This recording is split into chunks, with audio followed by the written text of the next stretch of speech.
Hello, everyone. Welcome, welcome. Happy Thursday. Happy Thursday.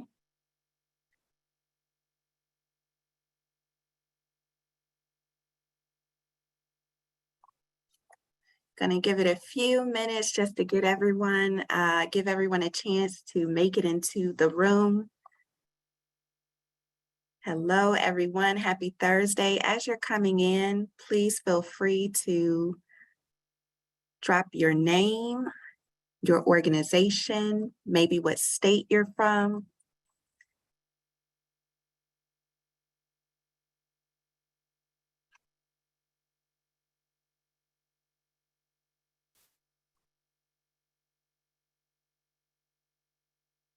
Happy Thursday, everyone. Thank you for joining.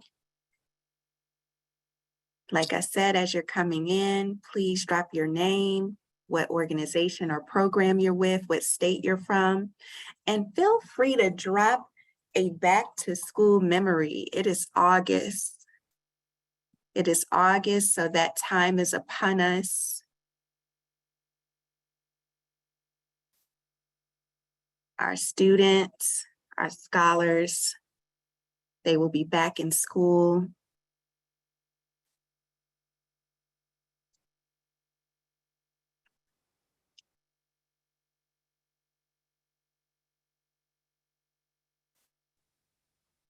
All right, we've got DC, Casa for Children,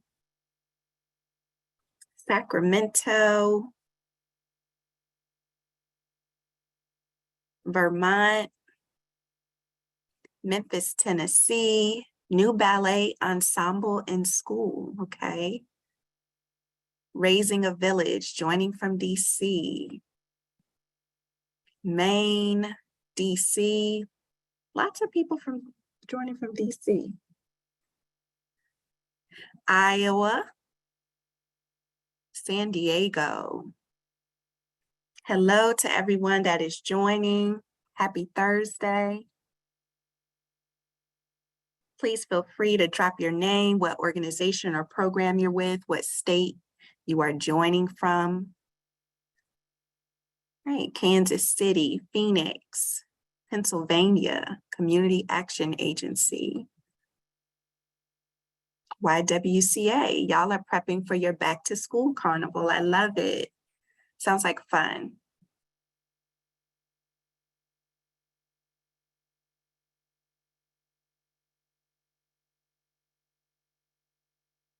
Casa DC.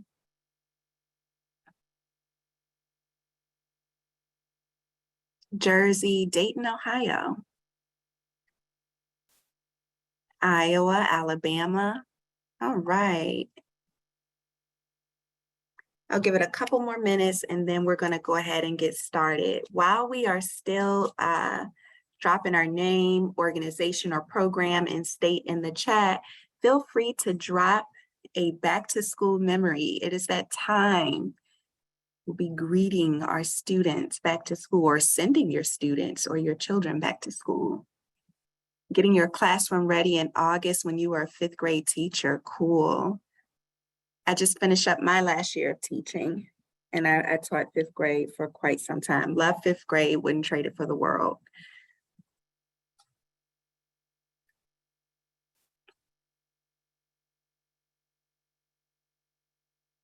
Ooh, favorite back to school memory is school clothes shopping.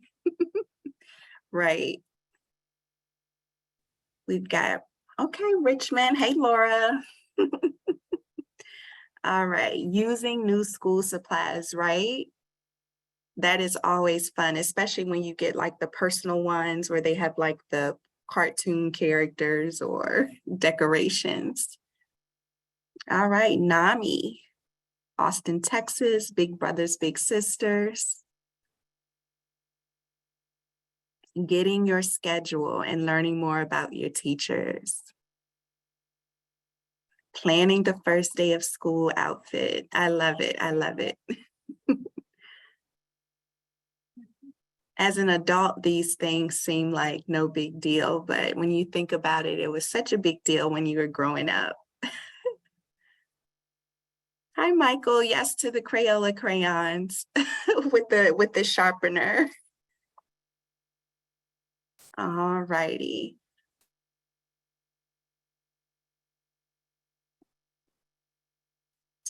All right, well, we are going to go ahead and get started. Welcome, everyone. Thank you for joining.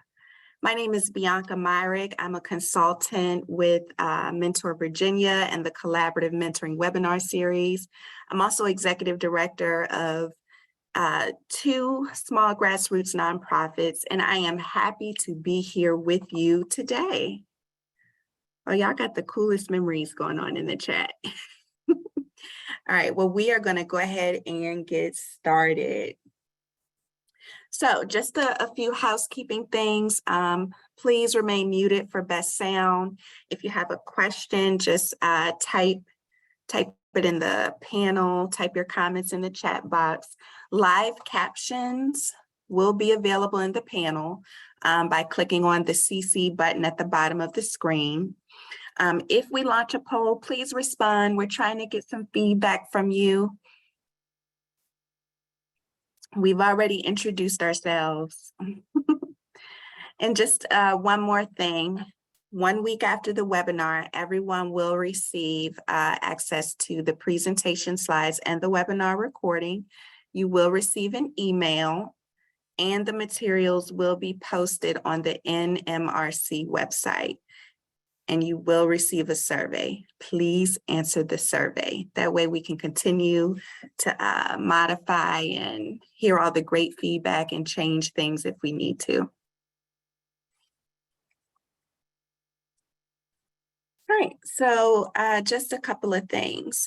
This project is funded through a cooperative agreement from the Office of Juvenile Justice and Delinquency and Prevention, so OJJDP, the Office of Justice Programs, and the U.S. Department of Justice. So the NMRC builds on OJJDP's history, leadership, and investments in quality youth mentoring.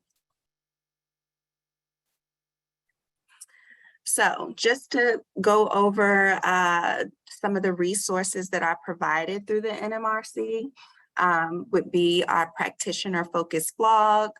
There's a grantee dedicated part of the website, numerous resources that are vetted through research, evidence reviews on different programs, different models, and specific populations that you may be working alongside. There's the research board, and then of course there's training and technical assistance. So that is no cost assistance, consulting hours for your youth mentoring program. All right, so one question. Are you an OJJDP grantee, or are you from another organization? And what is your role in mentoring?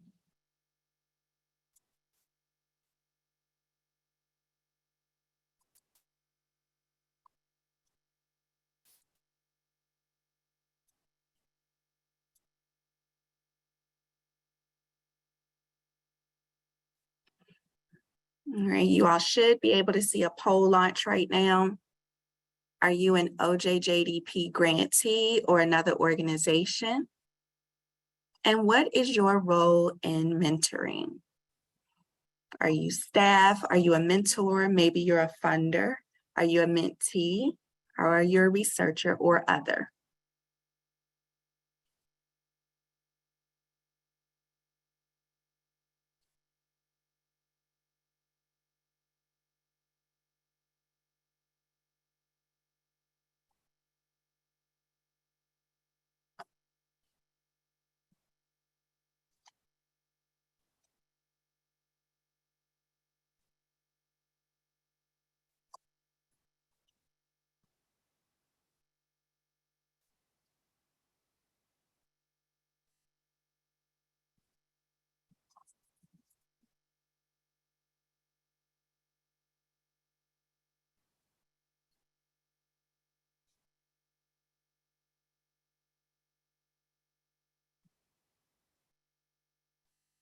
Oh, wow. Looks like we've got about 22% that are OJJDP grantees. And then we have about 78% from other organizations.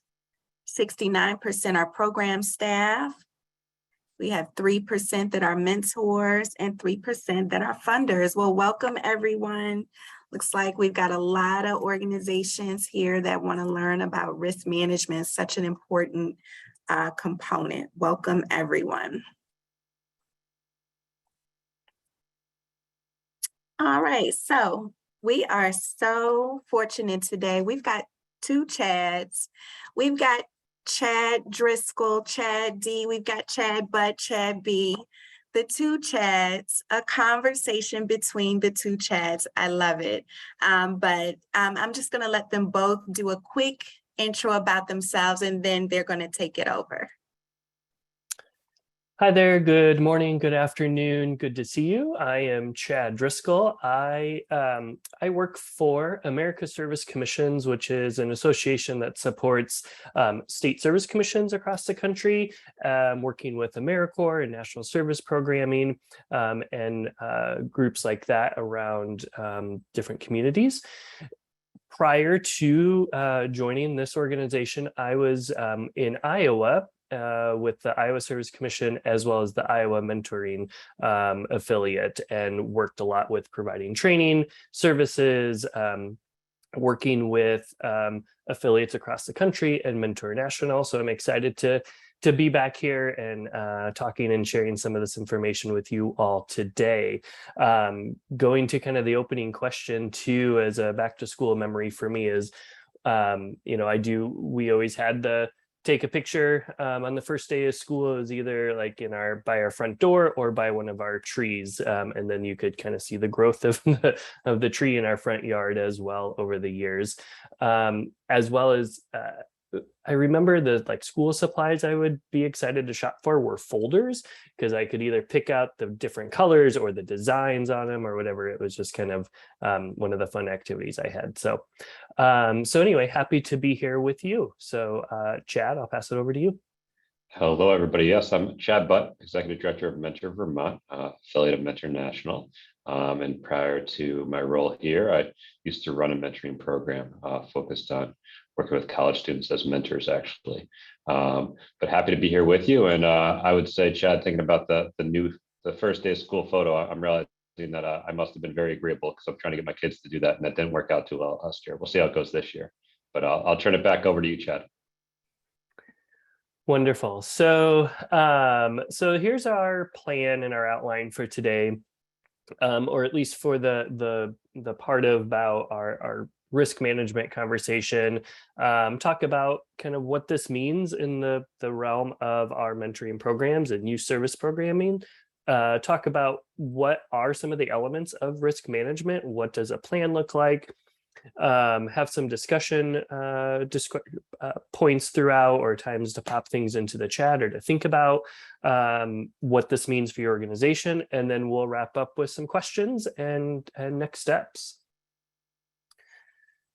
So when we think about risk management and the work that we do, there is some risk in the work of mentoring programs and youth service programs. So instead of, predicting the future, which we don't have that, that ball that we can look in the crystal ball and find out what's going to happen next. We want to take a look at all of our tools that we have, our resources available to help mitigate the risk of this work. And that's where risk management plans come into place here. And so during part of our time today, we'll talk through some of this. This is also highlighting some information and resources that are going to be in a new resource document coming out relatively soon in the next couple of months that will be about risk management and child safety components for mentoring and youth serving programs. So we'll share some resources following our time throughout today, but also in the next couple months, there'll be some more information that will be coming out related to this. So what is risk management? Well, it is a crucial part of the work of all organizations and teams that we do, especially for mentoring and youth serving programs. And so when an organization has a plan and systems in place to help with the management of the unexpected, this can help with that. And so that's what a risk management plan helps with, is just really help the unexpected and how to manage those times as an organization. So just kind of starting out first about what's at risk when we think about this work and this time. So there are 4 different categories here. So one is people. What is, when we think of that in our world of mentoring and youth serving programs, that's our volunteers, our mentors, youth, the mentees, our staff, other, individuals that we engage with as an organization. Property, our office or the service sites or your service locations, project sites. Income, so our fundraising maybe, or grants that we have could be affected. Maybe the banks or the financial institutions that support you. And goodwill, this would be that community awareness or partnerships that could be at risk if something happens, maybe even board members or the relationships there. And so we are, by thinking about this, you're trying to protect these elements to provide a safe environment for your mentoring relationships to happen, or for those activities to happen, or for the events that you put on as an organization to happen. And as we talk about this, yes, it's tied back to the mentoring and ensuring a safety and reducing the risk from a mentoring perspective, but really it's a whole organization approach. And so on the next slide here, the risk management model it just helps to identify those risks. So we did that a little bit. That's going to look different for every organization, every program, every entity. Evaluate what those risks are, the likelihood of when they might occur, the magnitude of them, things like that. Again, depending on your program design or your organization, is mentoring or youth serving the sole part of your organization, or are there other elements of your organization? And so, there might be different risks there depending on the projects or the departments you have. But again, you want to think of this as a whole organizational approach, ideally.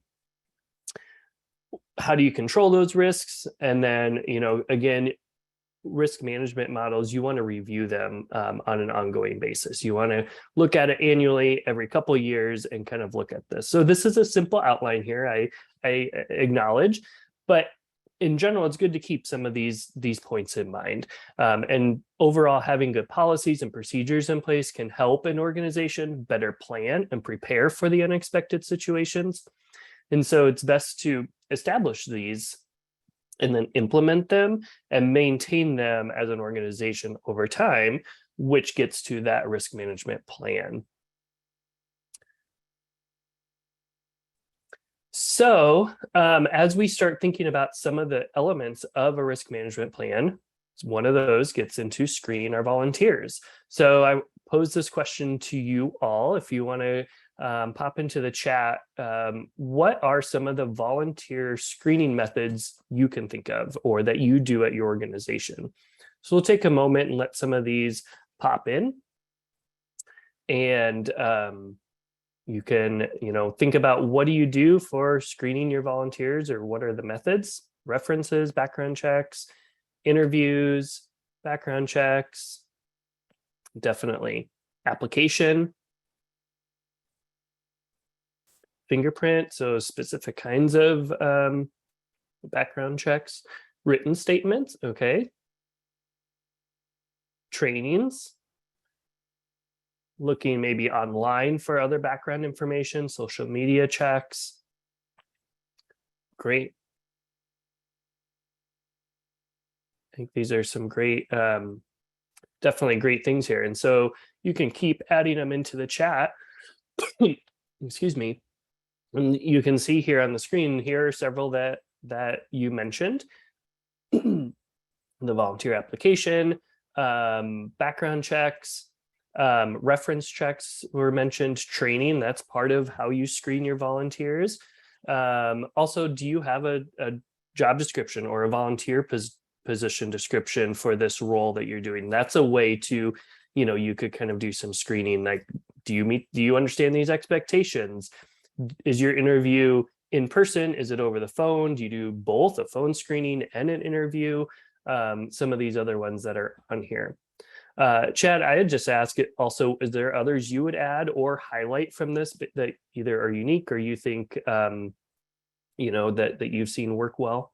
Yeah, I mean, I think of definitely from screening starts with the recruitment and how you market your program, and how you express who you're looking for. And so ideally, you're screening out people that aren't going to fit. If you're making sure you don't want people that come into your program with the mindset of saving someone. How you market your program starts there. But I think really the take-home point for me is that screening never ends. Monitoring and support and how you work with your matches and checking in with them and logging that information is part of screening as well. So really, you're screening your mentees throughout the time that they're in your program. It's not just the initial intake process. I think it's the take-home point for me. Great, thanks for adding that. Thanks for participating, everyone, too, in the chat. There was a lot of great things mentioned there. And so there are times where you do maybe more advanced volunteer screenings as well. Again, it depends on your model. We will talk about later too what the elements of effective practice, outline as things to do or enhancements that you can do. So those we'll reference later on. But just think about your model, the types of volunteers you have, the types of individuals you have coming into your organization, and there might be other settings you might do that and do additional screenings for as well. Chad, other things you would add to this? No, I mean, I think that it's just really, you want to have this baseline level you do, and we'll talk about the elements of effective practice, but also, even if your mentors aren't one-on-one with kids, or they aren't going to be with youth and, out of and beyond public spaces, you still want to make sure you're screening everybody at a high level, because anytime any adults interacting with a kid, we want to make sure that they've been screened and they're safe to be with that youth. Great, thanks. So as we move on to thinking about, as I've mentioned, it's an organizational risk management approach. And so again, it's a good idea to think beyond your mentoring relationship or the mentoring program, department, section, that how does this look at as an organization risk management approach? And so thinking of an inventory and kind of think through, okay, what are our gaps? What do we have? What do we need to enhance? And some questions. And again, this will be one of the resources coming out in the next couple of months that will have some of these in there. But it's just kind of thinking about some basic questions. Do you have written policies for your program? Are they written out? Yes or no? If no, it's recommended then that you do something about that if it's applicable to you. You should have written policies.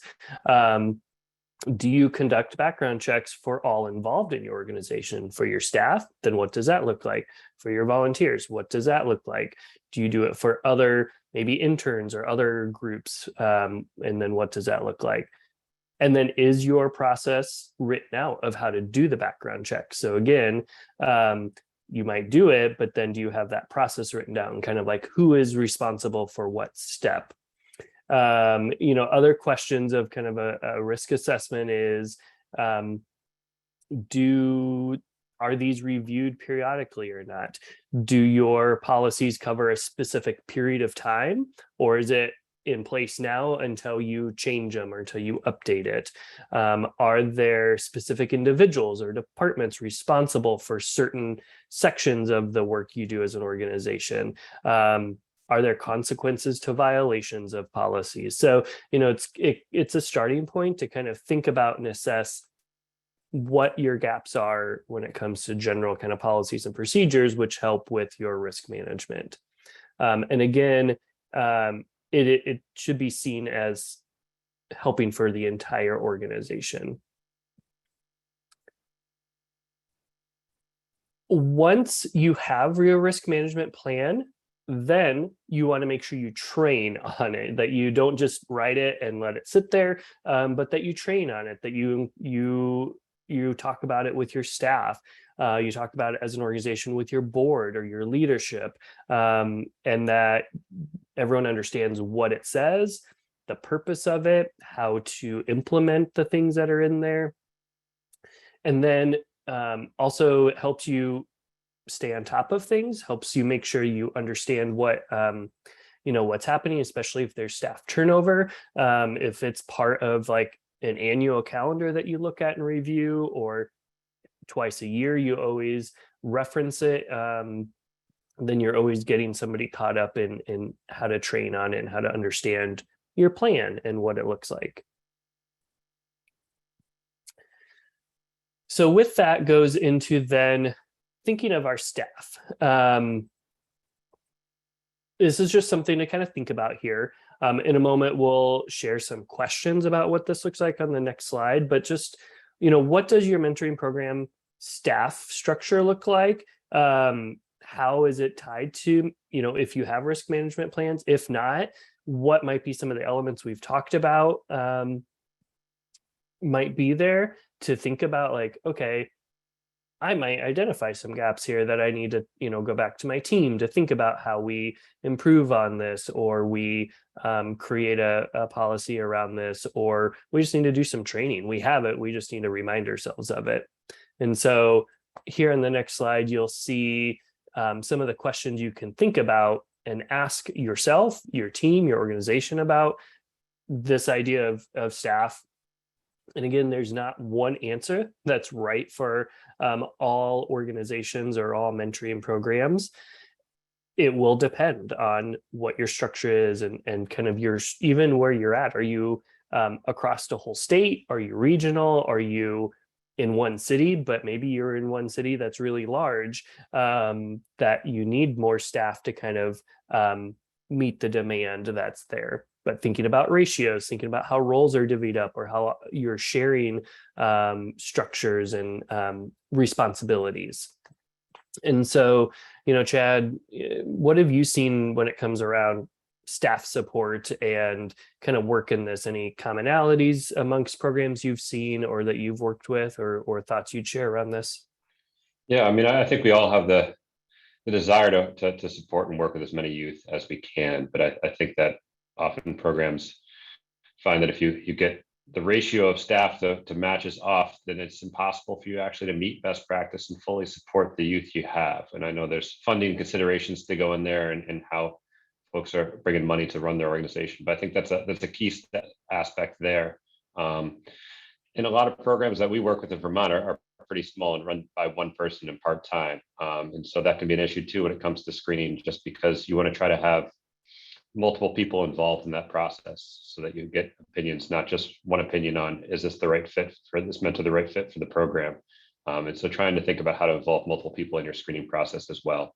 But I think the main thing is making sure you have the staff that you need to do everything at the level that's needed to ensure that the quality is there for your youth and mentors that you're supporting.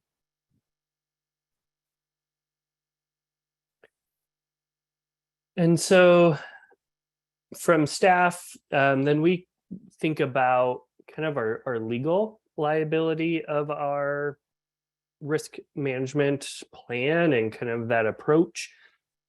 One note here, just to mention, is we're not legal experts, we're not HR professionals. We are talking about just things to think about in this, and want to encourage you to reach out to, if you have access to a human resource department or an individual, or legal support, or even if maybe it's somebody on your board that has that expertise that can have these conversations with you and your organization to access that. There are other opportunities as well, reaching out to maybe mentor others in your network just to share thoughts around this too. But just the idea that our work, there is vulnerabilities in our work. And so, and it can come from kind of anyone. Any kind of issue can come up from our staff, from our volunteers, those that participate, those that are maybe on our board. And so just, again, when we think of risk management, we're not predicting the future, because we could spend all our time doing that and not really putting any sort of risk management practices in place. So we are talking about this, of how we can help reduce the risk and help some of the unexpected happen, or when it happens, we're prepared of how to respond. And so again, I think when we're talking about here, that's part of that conversation. And so understand the nature of legal liability, just kind of have this understanding here. Who might be players in this, where might be different parties or different individuals that might come into play with this, whether to help you if something happens, as well as okay, where might be these challenges or these lawsuits or questions coming from that we need to respond to. And so, Chad, I would ask you about any experience you've had around kind of liability with working with mentoring programs that you would add, just again, from not a legal perspective, but just from experience or thoughts around that. Yeah, I mean, I think it's also just important to have a full understanding of your insurance that you have, and make sure that the mentors you bring on and the families that you serve have a full understanding of what they're signing up to, because I think we all sign a bunch of legal paperwork all the time when we click on accepting anything when we're online. And just making sure that folks may know if they have auto insurance, that their insurance might kick in first as a mentor, and then your insurance as a program might kick in. So just making sure everybody has a common understanding, with hopefully not scaring people off.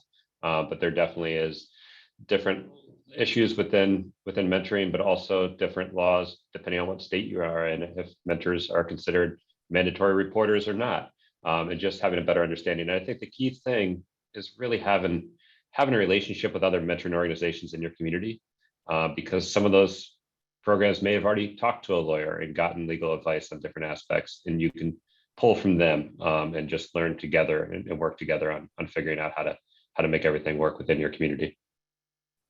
And I think another thought around liability and insurance too is, as you're thinking about insurance, and if you're talking to your provider about what you do, yes, you do background checks. However, there's more that you do to try to provide as safe of an environment as you can.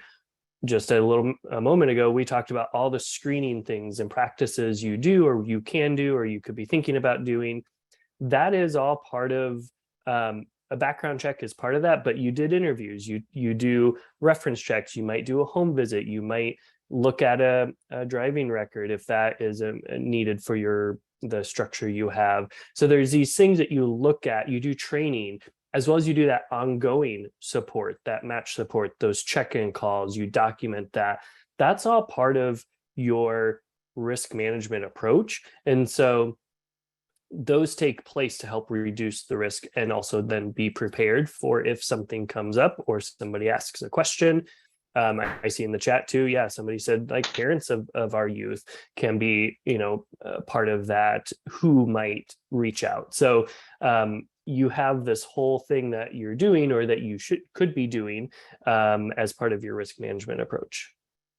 I just wanted to add in, I think the documentation side of things is one that usually often gets skipped over. And the fact that you're checking in with mentors, mentees, and family members and caregivers, but making sure that information and what is covered during those conversations on a monthly basis gets recorded somewhere, so that information lives with the organization and whatnot with the coordinator. Because I definitely have seen that happen, where a coordinator that's been there for 20 years leaves, an issue arises for the new coordinator that happened a year ago, and they don't have any history of it.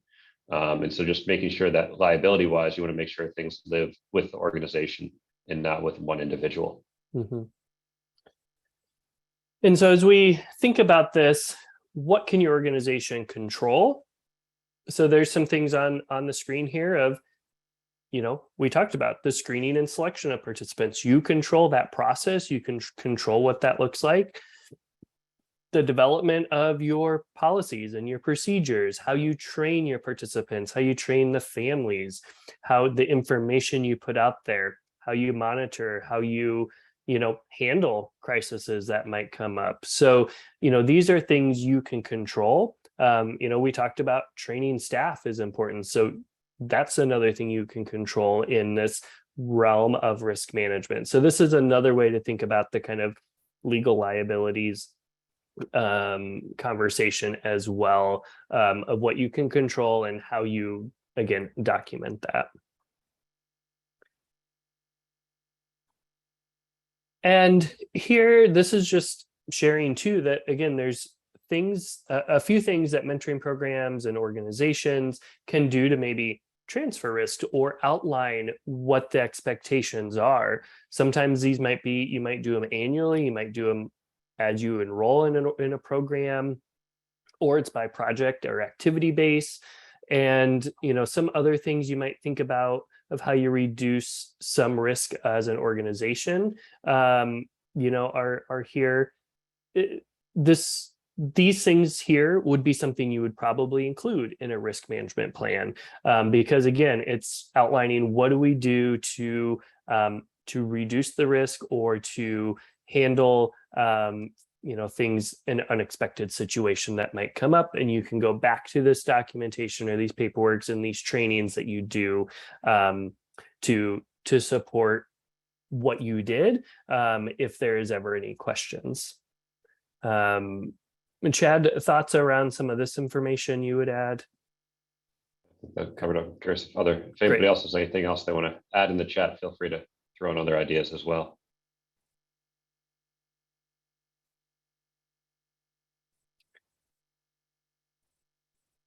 Great. So a couple more slides here around this conversation. This is kind of a simple layout of kind of risk management plan. Again, there'll be more information coming out in the next month or so about some of this, as we're kind of highlighting this here. But the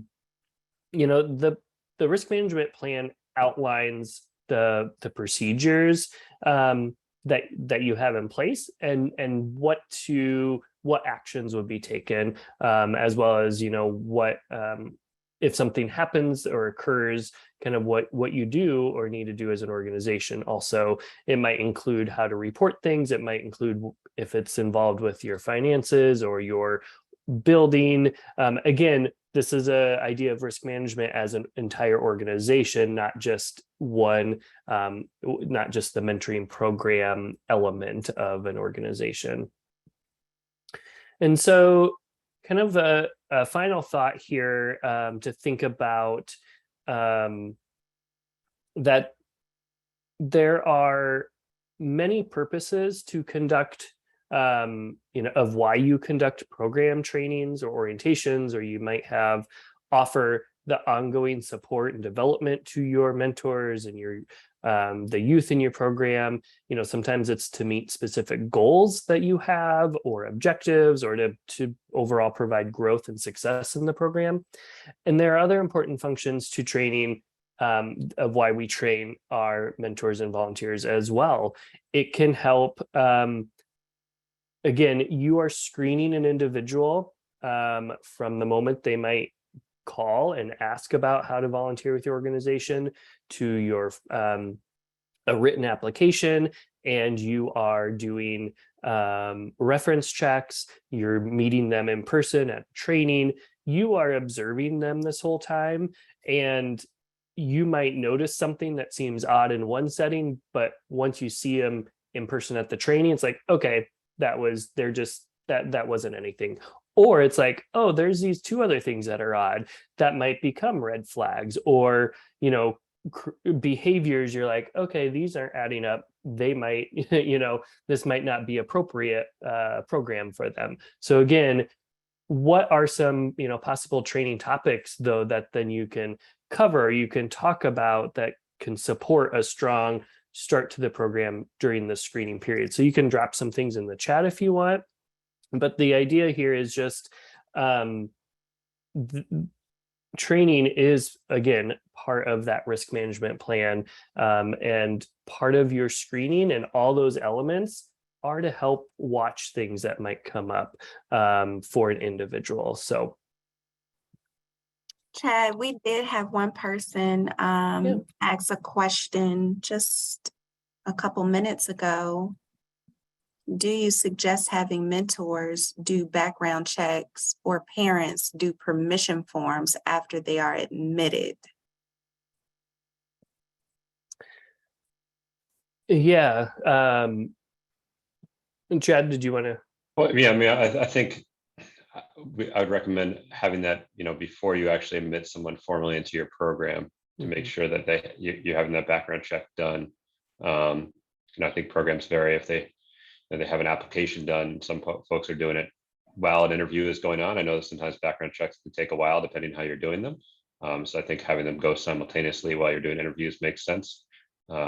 Rebecca's saying, so you're talking about, Rebecca, I think you talked about doing them ongoing.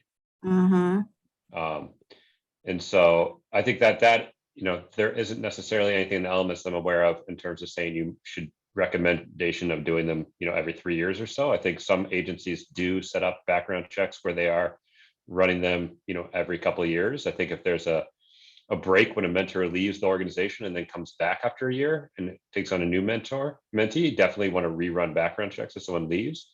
But I think it's really dependent on what staff time you have and capacity, and also funding to do that work, because it can get pretty time intensive and costly. But there are some simple checks that you can do, fairly quickly for free, and you may want to run those on a more regular basis. Yep, thanks. So the next slide just highlights some of the training resources available now. One is there is a risk management learning management course online that is available. There is a screening 101 course available, which is based on the elements of effective practice for mentoring. There's also information from the nonprofit Risk Management Center. They have a plethora of resources, information, and then a couple on here from the NMRC site as well, with some tools and assessments and information there. Again, this slide deck will be shared after this, so you'll have this and the links available. So I just want to spend the next couple minutes before I wrap up my time here with the formal presentation, is just to cover, we know some of you on here, about a quarter of you are OJJDP funded organizations. And so we do want to share just a little bit about the special conditions requirements that OJJDP grantees need to follow for their awards.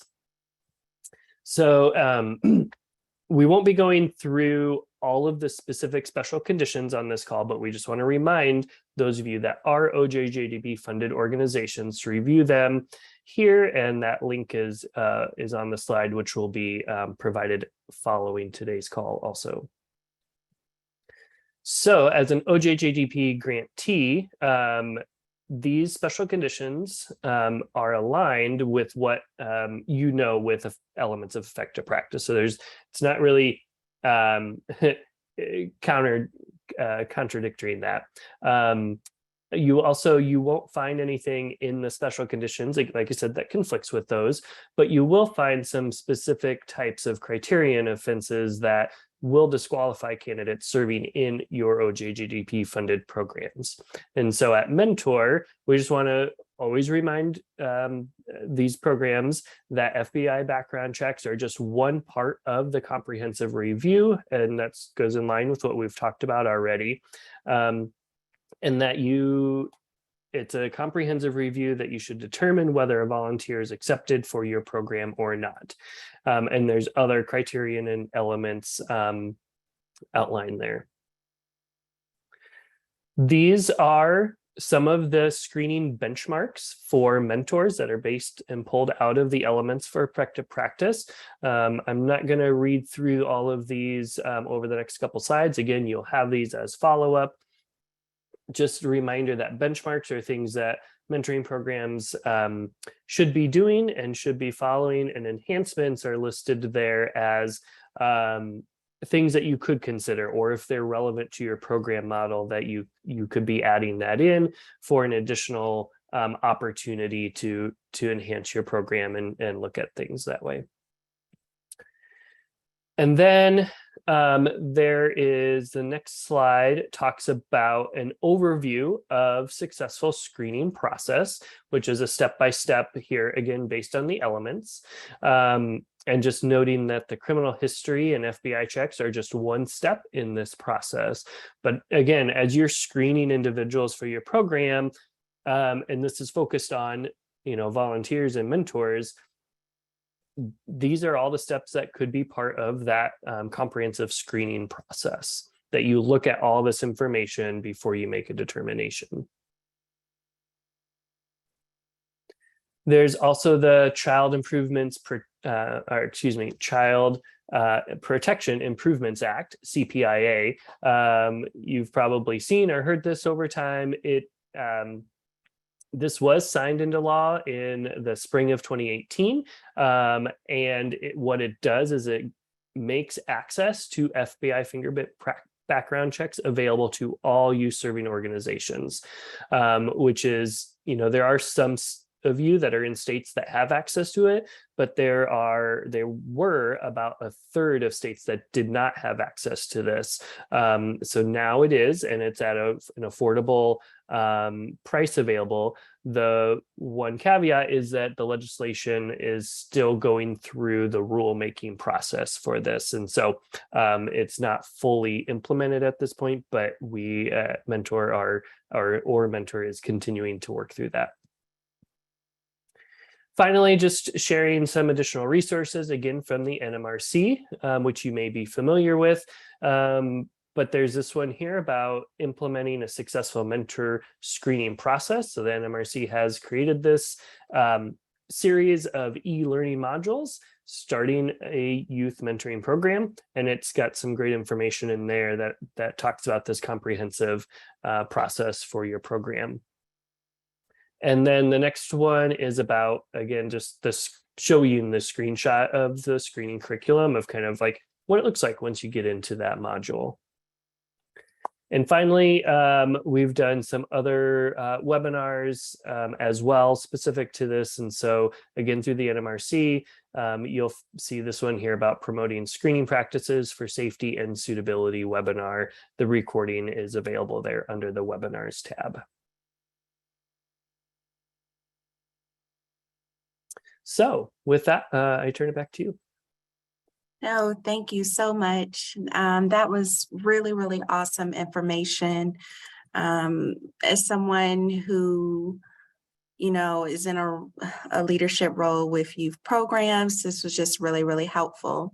So I do have a few questions. And then, of course, we're going to take some questions from people in the chat. So my first question is, what is the difference between risk management and child safety? And definitely honing in on like risk management that's youth-centered opposed to what are the liability aspects that just need to be in place to protect the organization?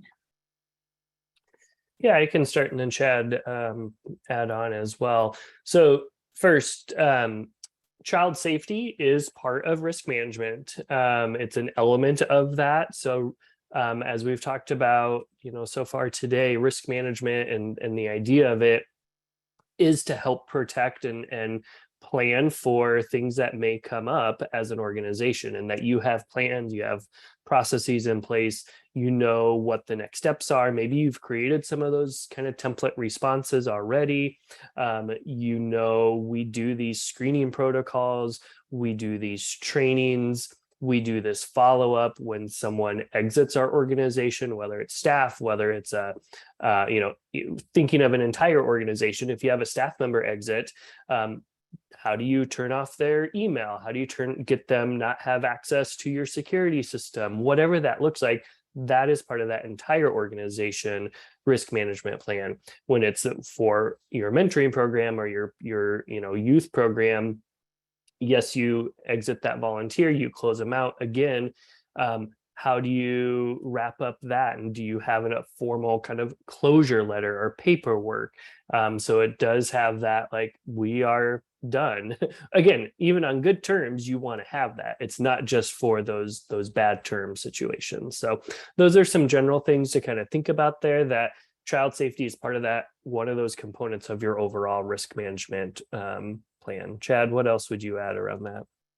I mean, I think that makes sense. Just it's part of the larger picture, but it is, I think, where people go immediately when you think of mentoring. You're not thinking about, do your staff all have the same password for every single login? That's just your organization's name, put the zip code, right? Like, how can you make sure your whole organization's safe, so you're protecting, data you have? So I think making sure folks are thinking beyond just child safety. Oh, thank you. Thank you so much. So let's kind of jump to screening. What types of questions should get asked in interviews with like prospective mentors? And then what types of responses would be considered like red flags? Do you want to start first? Sure, I'll start first. I mean, I think the main thing is really ensuring that the individual you're interviewing, be it if it's a mentor interview or if it's a youth or family interview, that they're going to meet the needs of the organization. So, first of all, for youth, is this program appropriate? Is this going to meet the needs of the youth and what the parents are expecting? And part of that conversation is really just making sure everybody's on the same page. And for mentors, making sure that they can meet the time commitment. Are they coming in with the correct mindset of how your program wants to operate and how they want to work with youth? Or are they coming in because they believe that they have all the answers and they can help kids figure out how to live a life more like they had? I mean, you want to make sure you got mentors coming in with the right mindset. That's going to lead to benefits. I'll put a few things in the chat as well, and you'll see it in the webinar as well, in the slides. Just as some resources as well off the National Mentoring Resource Center. While other chat here chimes in. Yeah, and I just want to add around this that the interview is a great tool and it's needed for a lot of purposes. It again is one of those pieces, just like a background check is one element of your screening. So there might be something that comes up in the interview that you're like, is this a red flag or not? It may be, depending on the level of what type of flag it's causing for you or for your organization, but it might not be either. When you then look at the whole picture, the whole puzzle of this person that you're putting together, from the interview, and do you have a written application and an interview? I think that's a good practice, because you can look at what they put in written form and then hear what you're hearing from the actual interview and the conversation. Do they make sense? I think some things to, that could be issues is, are their answers very vague? Examples very vague in the interview? Like, why are you wanting to do this? Well, I just want to help kids. That might be great. Maybe that is what they want. Do you have you done this before? Well, no. Or there could be, a variety of answers there. And again, one red flag is not an issue, but it's just kind of helping you put that, if you think of the paint by colors, activity, you don't really know what it's going to look. You have an idea of what it's going to look like, but you always want to finish it so you know what the full picture is. And so this is one of those colored squares you're coloring in. So when is it okay to go with that gut feeling that a mentor might be someone to reject? I can start with some of this. So gut feeling is a real thing. It's informed intuition is kind of what we think about it. Because again, you are informing your potential acceptance or denial of this person into your organization. Again, like we've talked about, it's informed with all of these elements. And gut feeling or informed intuition is a real thing. And it's okay. You don't have to accept somebody to volunteer or mentor for your organization. It's not something you have to do. And you can say no, or you can say, no, you were not accepted. And that's okay. So when is it okay? Pretty much anytime if you have that. I think it's always great to have those conversations with someone else in your organization, just again, so that you have this perspective going on at the same time of that you're not rejecting them based on a gut feeling that might be a bias you have too. So you want to be a little cautious of that, but ultimately you're specific to mentoring and youth serving programs. You're thinking about, is this adult safe enough to be with this child? And if you have it, an potential issue and you can't find an answer, there's probably a good reason for that. Yeah, I think that part of having multiple people involved in the process as much as possible is ideal, and involved in meeting with that potential mentor multiple times, to have someone else to talk to. But that bias is really making sure that you really are checking that.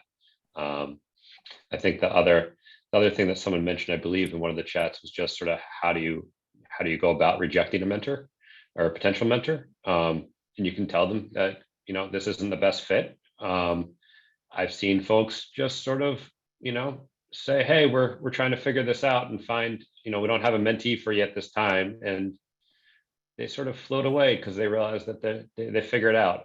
You can be as direct with people as you want. You don't have to tell someone we are rejecting you because of X, Y, and Z. They may come back and follow up and ask why you rejected them. That's a different story. But you don't necessarily have to come out and tell them that right away. So are background checks that are being used as screening tools discriminatory or racist? I'd love for you to touch on that for a moment. Yeah, I mean, I think that you need to be looking at your background checks and making sure you have a clear understanding and policy of what's eliminating someone from being a mentor, and make sure there's reasoning behind that. Yes, I mean, if someone has a history of abuse of children, you're not going to have them in the mentoring program. But why, figuring out why you are disqualifying people, and making sure that you're not eliminating people that'd be amazing mentors. Just because of how you feel about it. It needs to be a policy that your organization has. And I definitely would challenge folks to be thinking deep about that.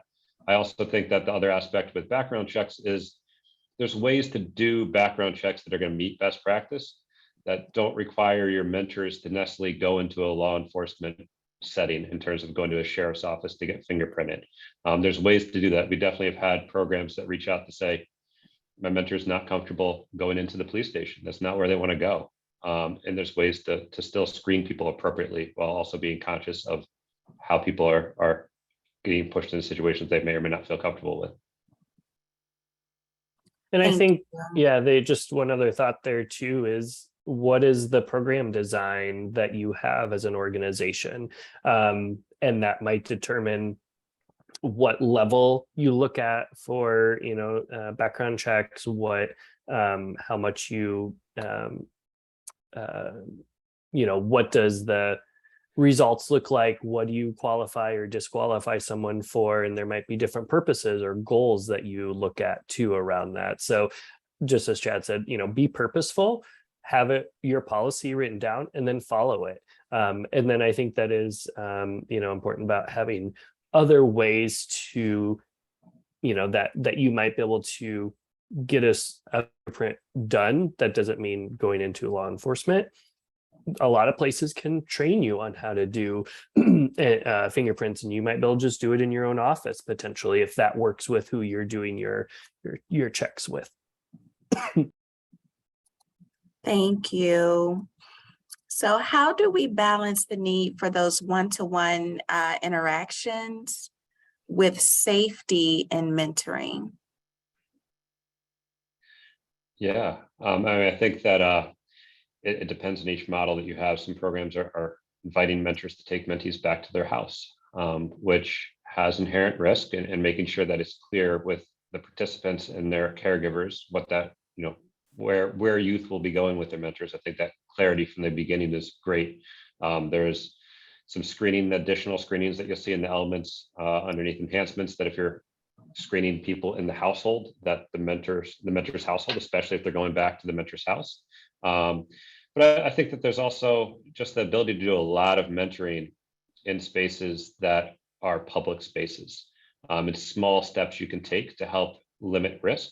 Even when you're doing school-based mentoring, just leaving the door of the room you're in open is a small step you can take to help eliminate some of the risk. Yeah, Chad, you want to hop in with other ideas?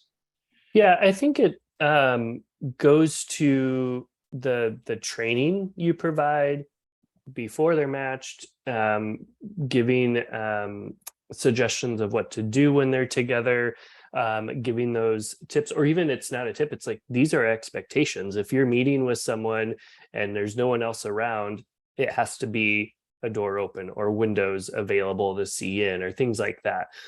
Just different things like that. So the other thing is, you are doing, or hopefully you are or can be doing, that ongoing support in those check-in calls. That's another place that you're trying to, help balance and find that balance. And that it is an appropriate question to ask when you're talking to both the volunteer, the mentor, and the youth in that relationship, and just be like, hey, are you comfortable? Are you good with this? Do we need to talk about this? What questions do you have? Whatever that might look like. And that's another way that you are helping find that balance there. Yeah, I mean, I think those check-ins, both with the mentor logging their time and what they do, and being able to cross-reference that with when you do check in with the mentor, are they referring that they did the same thing that they wrote down? Is the mentee saying that they did that activity, or are they saying they did something different? Is the mentor saying that they went to the park, and the mentee saying we actually went back to the mentor's house? That's a red flag. You need to check in on that if they're saying different things between the two of them. No, this is great. This kind of leads into the next question. I'm going to just start pulling some questions from the Q&A in the chat. Deanna, boundaries, what they are, why they exist, and what is and is not within the parameters of the volunteer role. Yeah, I think that's a big one from the get-go, and with training and policies, and making sure that's clear, because I think that mentors often really, they care deeply about the youth they serve, and can often get pulled into situations where they're going beyond the role of a mentor. And I think this is where the coordinator role really comes in, to make sure that you're having those conversations about what the role of the mentor is, but also what things maybe the mentor can't do to support a family that a mentoring program or agency can do, the coordinator can do on behalf, and still have that support reach that family, but not necessarily have it come from the mentor. I think is one way to look at things. Okay. Next question. Okay, do you have suggestions for how to inform a mentor that they've been rejected? I know you kind of touched on this earlier, but I think they may be looking for like more specific suggestions. Yeah, I think always have something in writing. So you have a letter. I think it's okay just to have that be what you do. You send the letter out of, sorry, you've not been accepted into our program, and this kind of ends our relationship. We've closed out your file, or whatever your process is around that. You could say, you can reapply in 6 months if you have a process or timeline, or you don't offer that. But I think just having whatever you do as well, have it in writing and send it out, so that it's documented. If maybe it wasn't, you're not accepting them because it wasn't a red flag issue, but it's just like, they just don't have that they aren't able to make the time commitment, but they really want to do this. But like, that's the only reason why you're not going to accept them. Is there an opportunity for them to volunteer in another way with your organization that isn't a mentor? So maybe it's not rejecting them from your organization, but you are rejecting them from enrolling as a mentor. But we want to offer you the opportunity to still support our organization by being on a committee or helping us at our summer program. Maybe that's what they have the time for. So they still can see how you operate, and then maybe they do make time to be a mentor further down the line. So I think it kind of depends too, maybe why you're not accepting them. If it's a red flag issue, you're probably not going to have them involved in your organization in other ways. If it's for just not the right fit, then maybe there's other opportunities you could offer. No, thank you. Bernadette has a question. Let's see. What is in place to determine the effectiveness of the mentor? So I think that that is something you definitely want to have. What characteristics you're looking for based on your theory of change, based on what you're trying to achieve, the goals of your program.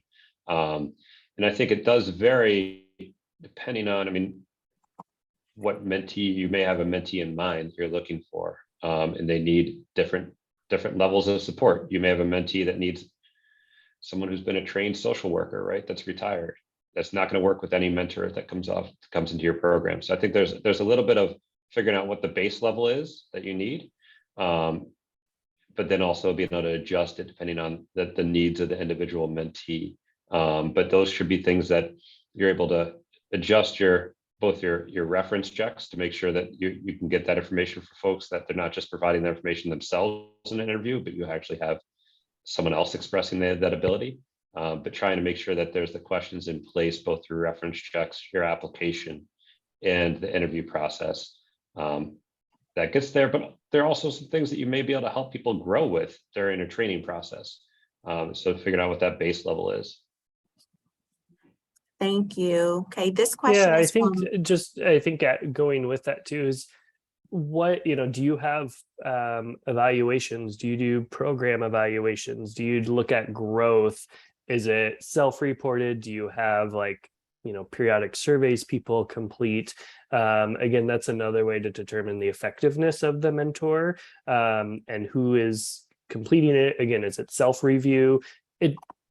It can take time, so you want to be thoughtful of it as opposed to just putting something together. But those are some other additional ways you can think about helping to determine the effectiveness of it. And there are some program evaluation resources on the mentor website too, that might be a starting point to think about what questions do we want to ask. And you don't need to go all the way down a experimental design path. That's not where you start. Might not even be where you end up ever. You just want to, I think, what are we effectiveness we're trying to do? Are we wanting to see positive outcomes? Are we wanting to see engagement in our organization? Are the mentors feel connected to our organization? There's your question, and you can build a little survey out of that. So there's a lot of ranges in there too. Thank you. I think that's a great suggestion. So this question is from Laura. I'm providing TA for a unique program where they provide mentors for young adults, and the focus is careers. And those young adults are 18 to 24. The mentors are screened through background checks, but I'm wondering if there is any need to do background checks on the mentees as well, the ones that are over 18 years old. Is there liability there? That's a unique question. I think liability-wise, I would say you'd want to talk to whatever insurance you're using to run that program. I think, there's also a lot of programs that work with youth that, maybe in the program when they're 12 and they hit 18. I feel like in terms of running background checks on the participants, the mentees, it might be a little bit with what do the mentors need to feel comfortable. But I think I would go to the insurance to see if there's a need there. I'm not sure, Chad, if you have other suggestions. That's kind of where I was thinking at first as well. I think there may be other, outside of the background check, are there other screening, protocols to be suitable for this program model that those youth or the young adults are coming in? Are there certain criteria or expectations that those young adults have to be part of it and be matched up? That might also be part of that screening process that's not a background check. So maybe by that stance, you have that criteria, so that would suffice from a liability or an insurance perspective. But as far as specific to background check, if it's required, I would have to encourage you to look there. Obviously you could, because there would be something, they're an adult, so something would come back. But maybe at a minimum you do a national sex offender registry check, because that's free and it's available for anyone to do. It's public information. Maybe that's a minimum you start with, but outside of that, I don't know. And I think keeping in mind that how much information is actually going to be on an 18-year-old's background check, with everything prior to that being on a youth record. If you're doing a background check, is also something to keep in mind, that there's not going to be a ton there. Okay, next question, Bernadette. Is there a task force or team that oversees and ensures compliance with the funding program and the effectiveness of the mentor themselves, or a team that investigates a complaint from a member of the program that the mentor was obligated to assist? So I guess this is structure related.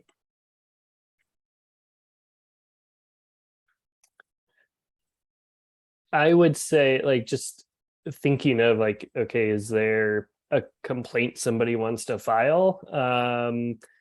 Either, they would, most likely the person would probably reach out to the CEO or a board member or something like that, or they would go to local law enforcement, depending on what severity of it. Or they could, I guess it could go to Office of Inspector General all the way to the federal level. There's those national hotlines available.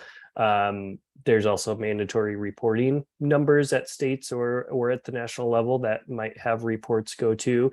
So I think that's probably where most of those type of situations would get reported or handled. I don't know, Chad, other thoughts on that?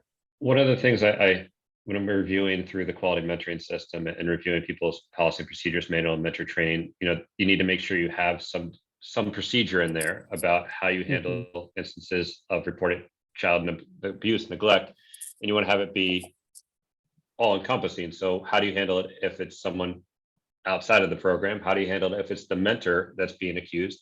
How do you handle it if it's the mentor coordinator or a staff member being accused? And laying it all out so mentors and everybody can see how that process would go. If the mentor coordinator is being accused, who's the mentor go to? And making sure that's clear from the get-go and laid out in your policy and procedures. No, thank you. I'm gonna ask just a few more questions. If you have any more questions, go ahead and drop them in the Q&A box or the chat. Information on risk management in regards to children who may have been victimized and or who may be on the autism spectrum.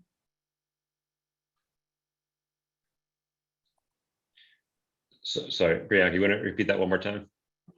Yes, just general information on risk management in regards to children who may have been victimized or children who are on the autism spectrum, or I guess with disabilities. Mm-hmm. And so I think it starts with making sure that you have all the information from the intake paperwork you have on the youth and their needs, and that you're matching them with a mentor that is able to meet those needs and that your program's able to meet those needs. Mhm. And if there's any specialized training that mentor may need beyond the basic training, and how to align with the support they're getting that youth is getting around in other parts of their lives. So it's matching the the IEP or the 504 plan or whatever it is that child has, to make sure it sort of the practices mirror what they are getting. And the other aspect I'd say is just with following up with mentors and the screening process, but also the general just check-in process with them, and making sure that you are checking in on a regular basis to make sure that not just with the mentor, but also the youth as much as possible and appropriate, and the caregiver, to make sure that everything is working well. No, thank you so much for answering that. All right. Well, I do not see any more questions in the chat, so we're going to go ahead and wrap up. Just a few things.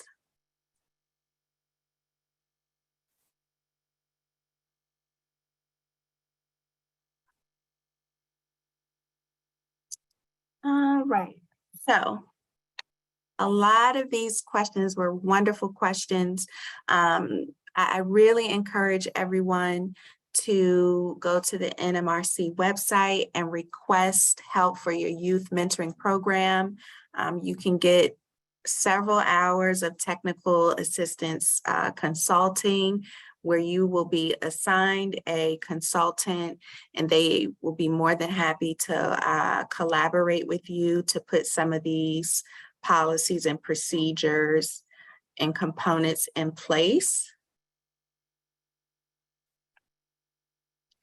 And please, please, please fill out the survey. There will be a survey that comes to your email, and we use that survey just to make sure that we're getting feedback on the programs and on the webinars, and that we're able to just change or keep things flowing appropriately. This was really great, a conversation between the two chats. Martha just dropped the survey link also in the chat. Please click on it, go ahead and fill it out. Everything will come to your email as well. And you all have a great rest of your week. It's Thursday, Friday Junior, Mini Friday.